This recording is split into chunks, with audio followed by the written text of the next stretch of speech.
الحمد لله نحمده ونستعينه ونستغفره ونؤمن به ونتوكل عليه ونعوذ بالله من شرور أنفسنا ومن سيئات أعمالنا من يهده الله فلا مضل له ومن يضلل فلا هادي له وأشهد أن لا إله إلا الله وحده لا شريك له وأشهد أن سيدنا وسندنا ونبينا وحبيبنا ومولانا محمدا عبده ورسوله صلى الله تعالى عليه وعلى آله وأصحابه وبارك وسلم تسليما كثيرا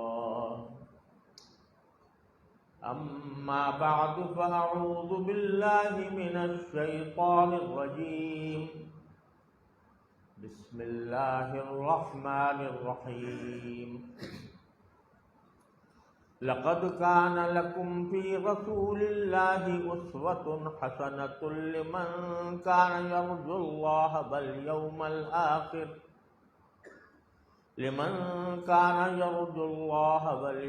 الآخر وذكر الله كثيرا آمنت بالله صدق الله مولانا العظيم وصدق رسوله النبي الكريم ونحن على ذلك من الشاهدين والشاكرين والحمد لله رب العالمين۔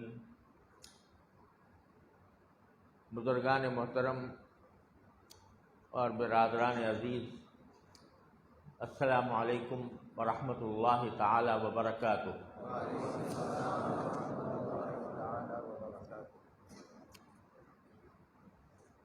آج ربیع الاول کی پہلی تاریخ ہے۔ حضرت مولانا محمد حنیف صاحب اللہ تعالیٰ ان کے عمر میں، علم میں، عمل میں برکتیں عطا فرمائے۔ انہوں نے جو فرمائش کی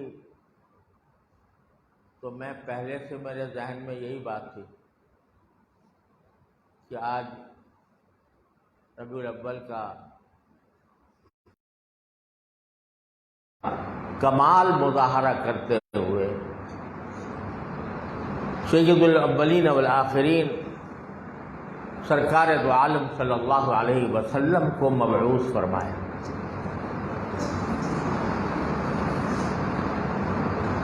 ایک جملہ ہے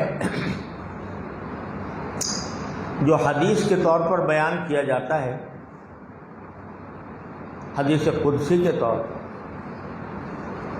وہ حدیث کے اعتبار سے تو درست صحیح نہیں ہے، موضوع ہے، لیکن معنی کے اعتبار سے بالکل درست ہے۔ وہ یہ کہ اللہ جل جلالہ نے نبی کریم سرور دو عالم صلی اللہ علیہ وسلم سے خطاب کرتے ہوئے فرمایا کہ لولاک لما خلقت الافلاک، اگر آپ آنے والے نہ ہوتے دنیا میں تو میں یہ افلاک، یہ آسمان سات آسمان بھی پیدا نہ کرتا، اور جو سات آسمان نہ پیدا کرتا تو زمین بھی پیدا نہ ہوتی۔ تو آپ در حقیقت وجہ تخلیق کائنات ہیں۔ کائنات اللہ تبارک و تعالی نے اسی لیے پیدا کی کہ اس میں آپ کی تخلیق کا شاہکار اعظم صلی اللہ علیہ وسلم تشریف لانے والے ہیں۔ اگر آپ تشریف لانے والے نہ ہوتے تو نہ یہ آسمان پیدا کیا جاتا، نہ یہ زمین پیدا کی جاتی، نہ یہ ہوائیں چلتی، نہ یہ دریا ہوتے، نہ یہ پہاڑ ہوتے۔ اور نہ انسان ہوتے۔ اقبال مرحوم نے جب بھی اقبال شاعر مشرق جب کبھی نبی کریم سرور دو عالم صلی اللہ علیہ وسلم کا ذکر مبارک آ جاتا ہے ان کی زبان پر، تو ایسا معلوم ہوتا ہے کہ اللہ تبارک و تعالیٰ ان کو الفاظ کا الہام فرماتا ہے۔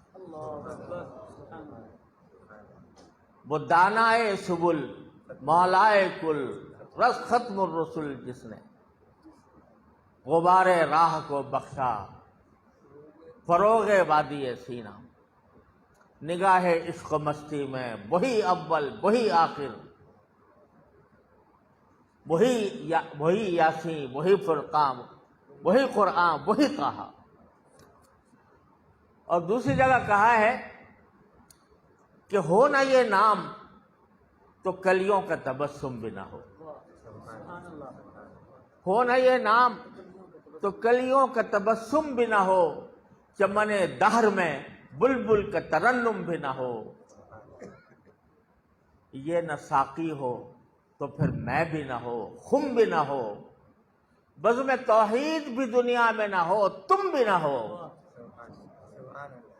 بزم توحید بھی دنیا میں نہ ہو، تم بھی نہ ہو، خیمہ افلاک کا استاد اسی نام سے ہے، خیمہ افلاک کا استاد اسی نام سے ہے، نبض ہستی تپشاماد اسی نام سے ہے۔ قوت عشق سے ہر پل پست کو بالا کر دے، دہر میں نام محمد سے اجالا کر دے، صلی اللہ علیہ وسلم۔ تو آپ کا وجود بامسعود اس پوری کائنات کا حاصل ہے، اور اسی لیے فرمایا اکملت لکم دینکم واتممت علیکم نعمتی، آج میں نے تم پر اپنی نعمتوں کا اتمام کر دیا، نعمتیں پوری نعمتیں تمہیں عطا کر دیں سرکار دو عالم صلی اللہ علیہ وسلم اور آپ کے نور ہدایت کے بعد۔ میں عرض کیا کرتا ہوں کہ اگر اسلام میں کسی کے پیدائش کا یا کسی کی وفات کا دن منانے کا دستور ہوتا تو سرکار دو عالم صلی اللہ علیہ وسلم سے زیادہ کوئی اس بات کا مستحق نہیں تھا کہ آپ کا دن منایا جائے، لیکن یہ صحابہ کرام تھے رضوان اللہ تعالی علیہم اجمعین جو مزاج شناس رسول تھے، لہذا انہوں نے رسمی طور پر دن منانے کے بجائے انہوں نے اپنی پوری زندگی کو سیرت طیبہ کی تصویر بنا دی۔ دن منانے کا رواج نہیں ڈالا کہ بھئی 12 ربیع الاول کو دن منائیں گے، نہ اس کے اوپر کوئی خصوصی اہتمام کرنے، لیکن جو اصل مقصد تھا نبی کریم سرور دو عالم صلی اللہ علیہ وسلم کی بعثت کا اور اس دنیا میں آپ کی تشریف آوری کا، اس مقصد کو اپنے سینے سے لگا کر اپنی ہر گھڑی اور ہر آن کو میلاد النبی بنا دیا ہے کہ جو اپنے بزرگوں کو یا اپنے اسلاف کو ایک دن میں یاد کر لیتے ہیں، 364 دن غافل رہتے ہیں۔ لیکن ہمارے دین میں اللہ تبارک و تعالیٰ نے عجیب و غریب نظام رکھا ہے کہ ہمارے ساتھ کہ بھئی یکم شوال کو مثلا فلاں واقعہ پیش آیا تھا، یا فلاں بزرگ پیدا ہوئے تھے، یا فلاں کی وفات ہوئی تھی، یا فلاں جہاد میں فتح ہوئی تھی، ایسا کچھ بھی نہیں۔ 10 ذی الحجہ کو کوئی ایسا نہیں کہ کسی واقعے کا حوالہ ہو کہ 10 ذی الحجہ کو فلاں واقعہ پیش آیا تھا۔ حضرت ابراہیم خلیل اللہ علیہ السلام نے بے شک عظیم قربانی پیش کی تھی، لیکن اس کی تاریخ 10 ذوالحجہ ہونا کوئی پتہ نہیں کہ 10 ذوالحجہ تھی یا کیا تاریخ. تو وہاں بھی پہلی عید کے اندر بھی کسی سابق واقعے کا ذکر نہیں، اور دوسری عید میں بھی کسی سابق واقعے کا ذکر نہیں، بلکہ دونوں عیدیں ایسے موقع پر منائی جاتی ہیں جب مسلمان، ہر زمانے کے مسلمان، کسی اللہ کی عبادت کی تکمیل کر رہے ہوتے ہیں. عید الفطر اعتکاف کیے اور اللہ تعالیٰ کی عبادت کے لیے اس مہینے کو اپنا سب سے بڑا سرمایہ سمجھا، گناہوں کو چھوڑا، شیطان سے چھٹی لی، اپنے نفس کے تقاضوں کو پامال کیا 1 مہینے تک، تو عید الفطر کا دن عطا فرمایا گیا کہ تم نے یہ کام کیا، لاؤ تمہارا انعام یہ ہے کہ اب خوشی مناؤ. اور عید الاضحیٰ ایک ایسے موقع پر رکھی گئی جب خود مسلمان، ہر دور کے مسلمان، جس دن ایک اور عظیم عبادت کی تکمیل کر رہے ہوتے ہیں عرفات کے میدان میں. حج کی عبادت 9 ذوالحجہ کو ادا کی جاتی ہے، تو 10 ذوالحجہ اس کے خوشی کے اندر اللہ تبارک و تعالیٰ نے عطا فرمایا. یہ کیا معاملہ ہے کہ کسی سابق واقعے کے بجائے عید کا موقع وہ مقرر کیا گیا جب ہم نے خود کوئی عمل کیا ہو. وہ کیوں؟ پھر اقبال یاد آ گیا کہ تھے تو آبا وہ تمہارے ہی مگر تم کیا ہو. تھے تو آبا وہ تمہارے ہی مگر تم کیا ہو، ہاتھ پر ہاتھ دھرے منتظر فردا ہو. تو یہ سبق سکھایا گیا کہ ٹھیک ہے، اگر تمہاری تاریخ کو دیکھا جائے تو انبیاء کرام سے بڑی پڑی ہے، اور سرور عالم صلی اللہ علیہ وسلم سے بڑا اشرف المرسلین کون ہوگا. لیکن صحابہ کرام نے اس کے اوپر دن منانے کے بجائے نبی کریم سرور عالم صلی اللہ علیہ وسلم کی سنت کی اتباع پر زور دیا. مجلسیں قائم ہوتی تھی روزانہ، اور اس میں سرکار دو عالم صلی اللہ علیہ وسلم کی سیرت و سنت بیان ہوتی تھی، اور اس لیے بیان ہوتی تھی تاکہ ہر آدمی سیکھے اور عمل کرے. اب ہمارے ہاں ذرا غور فرمائیے کہ جب ربیع الاول کا مہینہ آتا ہے تو گلی گلی، محلے محلے سیرت النبی کے جلسوں کی بہار آ جاتی ہے.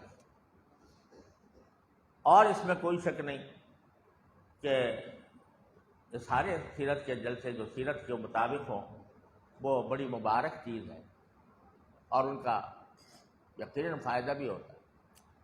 لیکن اگر ہر ایک ہم میں سے اپنے گریبان میں منہ ڈال کر دیکھے کہ سیرت طیبہ کے کسی جلسے سے جب ہم فارغ ہوتے ہیں تو اس کے بعد پہلے کی زندگی میں اور بعد کی زندگی میں کوئی فرق آتا ہے کہ نہیں؟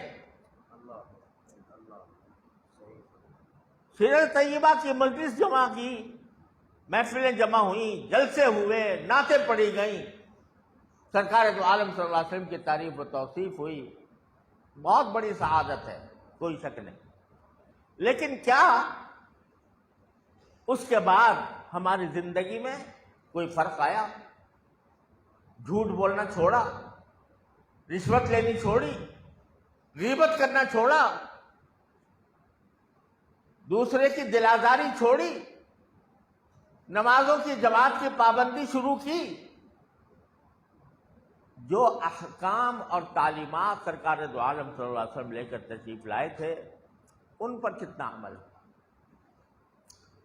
یہی سیرت طیبہ ہے سرکار دو عالم صلی اللہ علیہ وسلم کی، جس نے جزیرے عرب میں کیا پوری دنیا میں ایسا انقلاب عظیم برپا کیا جس کی کوئی نظیر نہ ماضی میں تھی نہ آئندہ آئے گی. اسی سیرت طیبہ نے، وہی سیرت طیبہ ہمارے پاس بھی ہے الحمدللہ. ہمارے بزرگوں نے، ہمارے اسلاف نے سرکار دو عالم صلی اللہ علیہ وسلم کے تمام حالات زندگی، آپ کے تمام معمولات، آپ کی ساری تعلیمات اپنی جان کی قربانیاں دے کر محفوظ کر کے ہمارے سامنے رکھی۔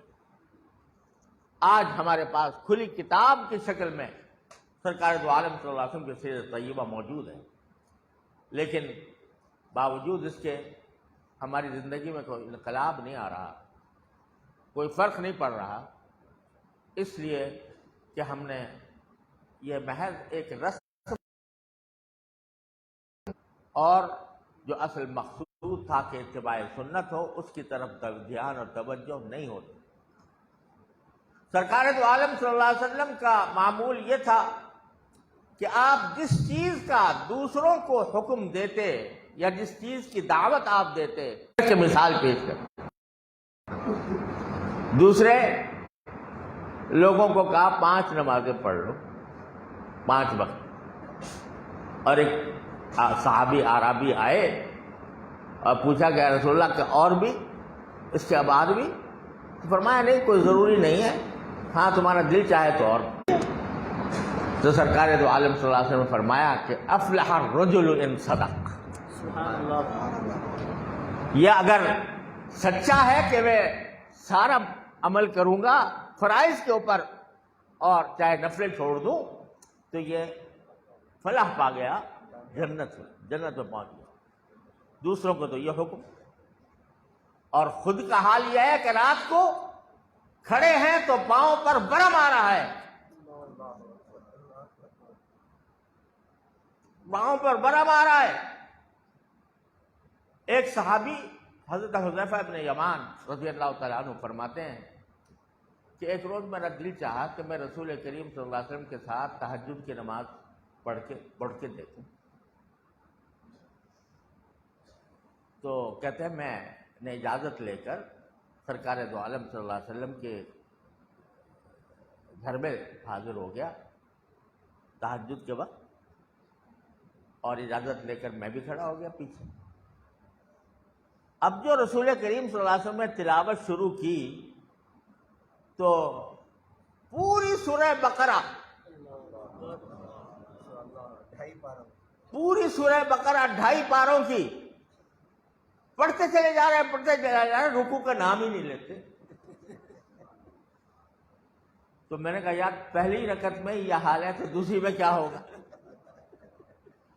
تو دوسری رکعت آئی تو سورہ آل عمران شروع کر دی، اور سورہ آل عمران کے ساتھ سورہ نساء شروع کر دی۔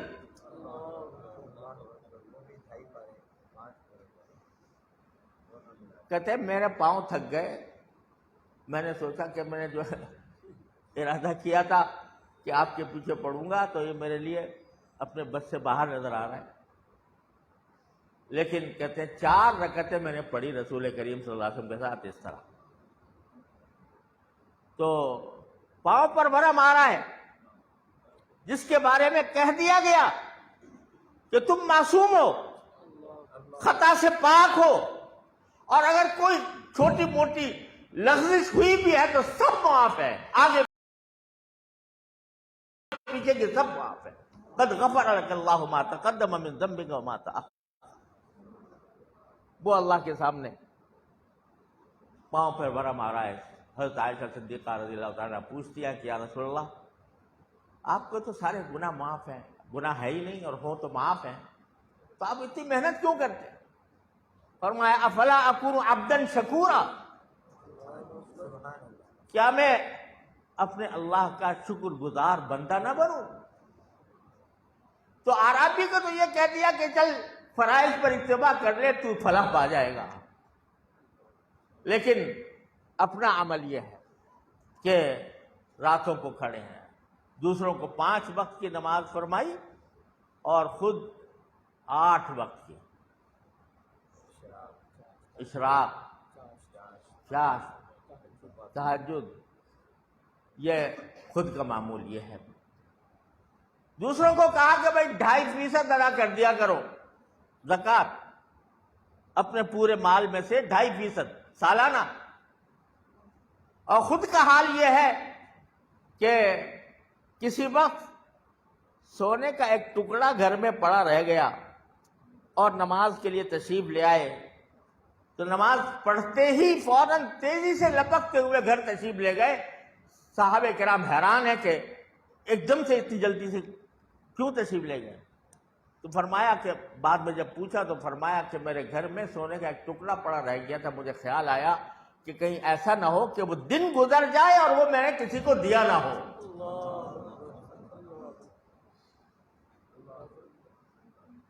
حضرت عائشہ صدیقہ رضی اللہ تعالیٰ عنہ فرماتی ہیں کہ بعض اوقات ہم 3 چاند دیکھ لیتے تھے اور ہمارے گھر میں چولہا نہیں جلتا تھا۔ تو شاگرد نے پوچھا کہ پھر آپ کا گزارا کیسے ہوتا تھا؟ تو کہا بس 2 چیزیں، کھجور اور پانی، اس پر گزارا۔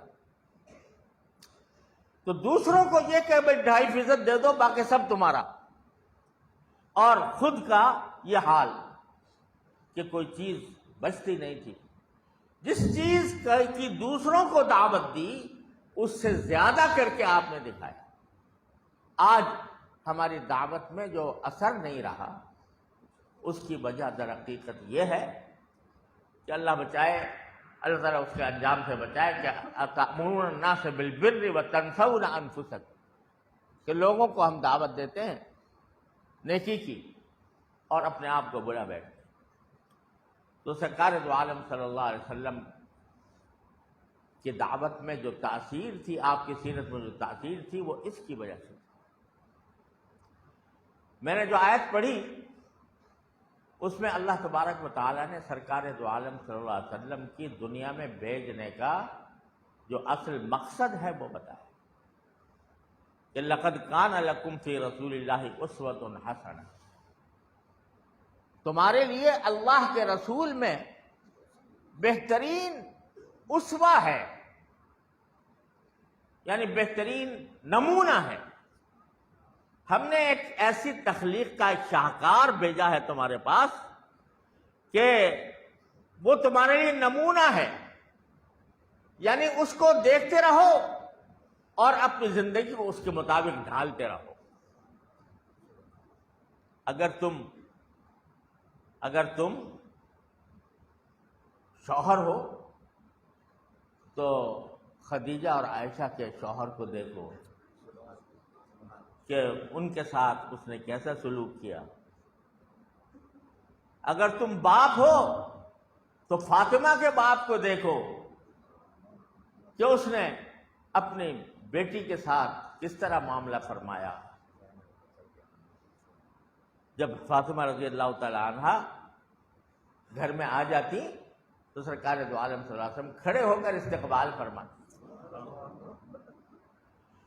استقبال فرماتے، اور اگر فرما دیا کہ فاطمہ بضعۃ منی یؤذینی ما آذاہا، فاطمہ میرے دل کا ٹکڑا ہے، جو اس کو تکلیف پہنچے گی مجھے تکلیف پہنچے گی۔ تو اگر تم معلم ہو تو اصحاب صفہ کے معلم کو دیکھو کہ اس نے کس طرح تعلیم دی، کس طرح تربیت فرمائی۔ اگر تم تاجر ہو تو اس تاجر کو دیکھو جو مضاربت کے اوپر شام جاتا ہے اور عظیم الشان نفع لا کر خدیجہ کو عطا کرتا ہے۔ اگر تم کاشتکار ہو تو اس کاشتکار کو دیکھو جو جرف کے مقام پر اپنی کھیتی باڑی بھی کرتا تھا۔ اگر تم مزدور ہو تو اس مزدور کو دیکھو جو اجیاد کے مقام پر لوگوں کی بکریاں اجرت پر چرایا کرتا تھا۔ اللہم صل۔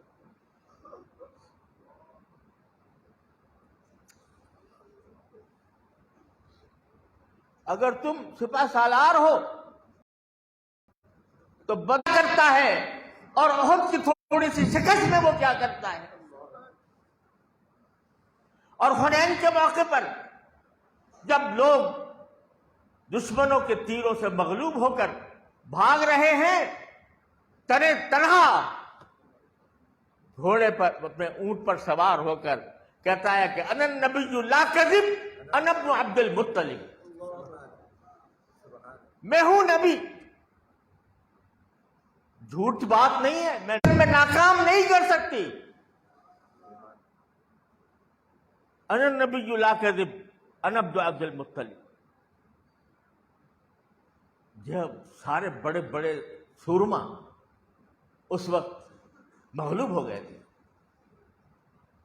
کسی نے حضرت برا ابن عازب رضی اللہ تعالیٰ عنہ سے پوچھا کہ کیا تم حنین میں بھاگ گئے تھے؟ حنین کے غزوے کے موقع پر اپنی طرف جہاد کیا لیکن دل آزاری نہیں کی، اور کبھی کسی عہد کی خلاف ورزی تو کجا، اس عہد کی خلاف ورزی کا کبھی خیال بھی دل. تو آپ 3 دن تک اس جگہ کھڑے ہو کر ان کا انتظار کرتے رہے، اور 3 دن کے بعد جب وہ آئے تو کہا بھائی تم نے وعدہ کیا تھا، تم نہیں آئے، میں تو 3 دن سے کھڑا ہوں. وعدے کا ایفا، اخلاق حسنہ کہ جس کے ساتھ اگر کسی نے تلوار پھینک دی تو وہ لوگ جو خون کے پیاسے تھے، جنہوں نے دشمنی کی قسم کھائی ہوئی تھی، جو مکہ مکرمہ میں آپ کے قتل کے منصوبے بنا رہے تھے، ان پر جب اللہ نے فتح عطا فرمائی تو عام اعلان فرما دیا کہ من القا سلاحہ فہو آمن، جو ہتھیار ڈال دے گا اسے امن ہے. من دخل کعبۃ فہو دخل مسجد الحرام فہو آمن، جو حرم میں داخل ہو جائے گا اس کو امن ہے. من اغلق بابہ فہو آمن، دروازہ بند کر لے گا تو امن ہے. من دخل دار ابی سفیان فہو آمن، جو ابو سفیان کے گھر میں داخل ہو جائے گا اسے امن ہے. اب تو وہ دیکھنے کی بات نہیں رہی. میں نے وہ زیارت کی ہے ابو سفیان کے گھر کی، ابو سفیان کے گھر کی، جس پر لکھا آج اس وقت بھی لکھا ہوا تھا من داخل دار ابی سفیان فہو آمن. اور میں اس نیت سے اندر گیا تھا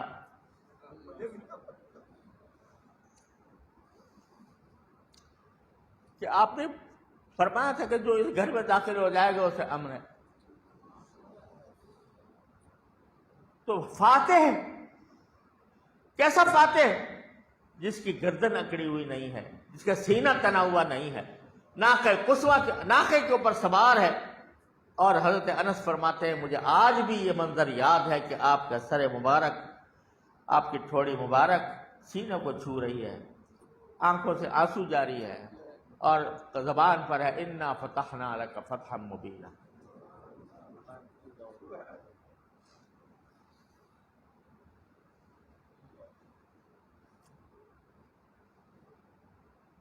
کسی کا کچھ مال واجب تھا نبی کریم صلی اللہ علیہ وسلم کے ذکر، وہ آ گیا اور آ کر اس نے نہ صرف یہ کہ مانگا کہ بھئی میرا اتنا قرضہ ہے یا اتنا دین ہے آپ کے ذمے، وہ ادا کر دیجئے، بلکہ حدیث میں آتا ہے فَأَغْلَظَ لَهُ الْقَوْلِ، سخت بات کی. فَأَغْلَظَ لَهُ الْقَوْلِ یعنی اللہ بس آپ ذرا تصور کیجئے، سرور کائنات صلی اللہ علیہ وسلم تشریف فرما ہے، کبھی آج تک ممکن نہیں ہے کہ آپ کوئی بدعہدی کریں، لیکن وہ آ کر سخت بات کرتا ہے، سخت لہجے میں بات کرتا ہے. کہ نکالو میرا مال، اور پتہ نہیں کیا الٹی سیدھی بدتمیزی کی بات کی ہوگی. تو اس پر صحابہ کرام ظاہر ہے کیسے برداشت کرتے. صحابہ کرام نے دل میں خیال آیا کہ اس کو سزا دیں. آپ نے صحابہ کرام سے فرمایا رک جاؤ، کچھ نہ کہو. ان لصاحب الحق مقالۃ،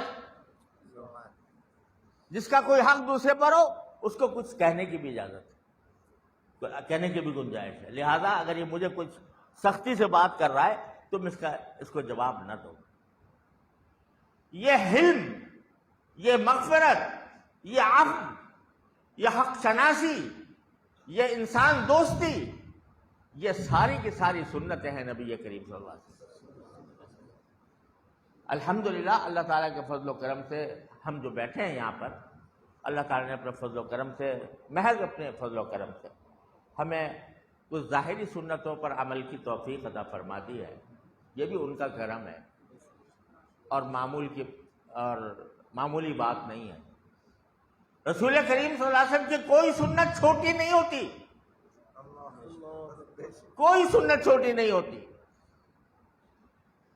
اللہ تعالیٰ نے فرمایا فَاتَّبِعُونِي يُحْبِبْكُمُ اللَّهُ، نبی کریم صلی اللہ علیہ وسلم کا تو اللہ تم سے محبت کرے گا. تو میرے شیخ فرمایا کرتے تھے کہ جب تم بیت الخلاء میں اس نیت سے ڈالتے ہو کہ نبی کریم صلی اللہ علیہ وسلم کی سنت یہ ہے، اس وقت تم محبوب ہوتے ہو اللہ کے. جب مسجد میں دایاں پاؤں داخل کرتے ہو پہلے اتباع سنت کی نیت سے محبوب ہوتے ہو اللہ کے کسی پر، اور اس غصے کو آپ پی کر اس کے ساتھ غصے کا اظہار نہیں کرتے. یہ بہت بڑی سنت ہے جس پر آپ عمل کر رہے ہیں. کیونکہ آپ نے یہ فرمایا کہ پہلوان وہ نہیں ہے جو دوسرے کو پچھاڑ دے، پہلوان وہ ہے کہ جس کو جب غصہ آئے تو اپنے آپ پر قابو پا لے.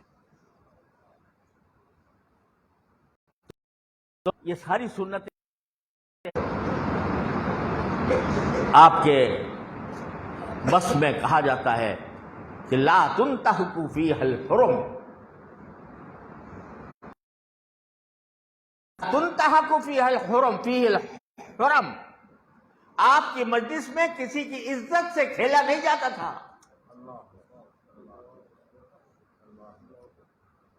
کسی کا ذکر آ گیا تو اس کی برائیاں شروع ہو گئی، غیبت شروع ہو گئی، لوگوں کی عزت سے کھیل. حضرت نے ایک مرتبہ پوچھا کہ بھئی یہ لوکی پکا لیتی ہو کبھی کچھ اور نہیں پکاتی؟ لوکی، کدو، دبا. تو حضرت اہلیہ نے کہا کہ میں نے اصل میں اپنے خادم سے کہہ رکھا ہے کہ جب تک بازار میں وہ کدو لوکی ہو ملے تو وہ ضرور لے کے آیا کرو، کیونکہ حضور اقدس صلی اللہ علیہ وسلم کو پسند تھی. سبحان اللہ. تو حضرت فرماتے ہیں کہ اس عورت نے میرا سارا سراپا لرزا دیا کہ ہم اپنے آپ کو عالم کے ہمیں لوگ سمجھتے ہیں، ہم نے حدیث پڑھی ہے، ہمارے دل میں ایسا جذبہ نہیں کہ رسول کریم وہ کوئی عبادت نہیں تھی، عادت تھی. لیکن عادت کو بھی اختیار کرنے کا اتنا جذبہ، اتنا شوق ہمارے اندر نہیں ہے. تو فرمایا میں نے پھر پورے 3 دن گزارے سارے کاموں کو چھوڑ کر، اور سرکار دو عالم سنت احادیث کی کتابوں میں بیان ہوئی ہے وہ سب کا میں نے ایک ایک کر کے جائزہ لیا. اس میں سے کون سی سنت پر عمل کرتا ہوں، کون سی سنت پر عمل نہیں کر پایا اب تک. 3 دن کے بعد الحمدللہ معاملہ صاف ہو گیا. تو بھائی اسوہ رسول اکرم کے نام سے من جمع کر دی. اسوہ رسول اکرم نامی کتاب ہے حضرت کی، تو آپ کی ساری سنتیں اس میں آ گئی، یعنی ظاہری بھی، باطنی بھی، معمولات بھی، ہر چیز. تو اسی کو سامنے رکھ لیں. اور سامنے رکھ کر دیکھیں بھئی یہ سنت میں کرتا ہوں الحمدللہ، اس سنت پر عمل کرتا ہوں الحمدللہ، یہ نہیں کر رہا میں یہ سنت سے محروم ہوں، یہ بھی مجھے عطا فرما دے، اس کے اوپر بھی عمل کرنے کی توفیق عطا فرما دے۔ اللہ سے مانگو اور کوشش کرو اس پر اپنانے کی۔ یہ ہے فائدہ سیرت کی محفل کا، سیرت کے جلسے کا، سیرت النبی کے تمام مجالس کا، یہ فائدہ ہے جو حاصل ہونا چاہیے۔ یہ جس دن ہم نے حاصل کر لیا، انشاءاللہ ثم انشاءاللہ سیرت کا نور حاصل ہوگا، دلوں میں سرایت کرے گا، زندگیوں میں سمائے گا۔ اللہ تعالی ہمیں اس کی توفیق عطا۔ آخر میں بات لمبی ہوتی جا رہی ہے، لیکن آخر میں ایک بات ذکر کرتا ہوں۔ حضرت مجدد الف ثانی رحمۃ اللہ علیہ، حضرت مجدد الف ثانی رحمۃ اللہ علیہ ایک مرتبہ انہوں نے یہ بات فرمائی کہ الحمدللہ میں نے سارے علوم ظاہرہ پڑھے، تفسیر، حدیث، فقہ، کلام، جو کچھ بھی ہے۔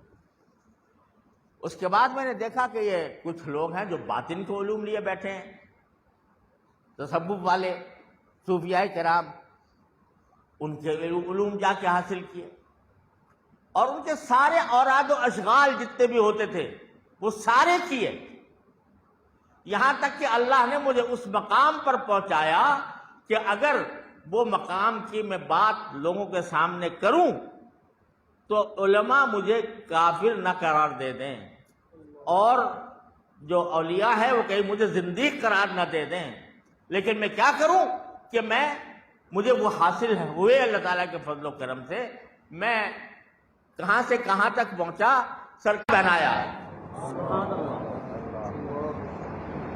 ان تمام مقامات سے گزرنے کے بعد اب میں ایک دعا کرتا ہوں، جو اس دعا پر آمین کہے گا انشاءاللہ اس کی بھی مغفرت ہو جائے گی۔ وہ دعا کیا ہے؟ یا اللہ مجھے اتباع سنت کی زندگی عطا فرما، اتباع سنت ہی کے اوپر میرا خاتمہ فرما۔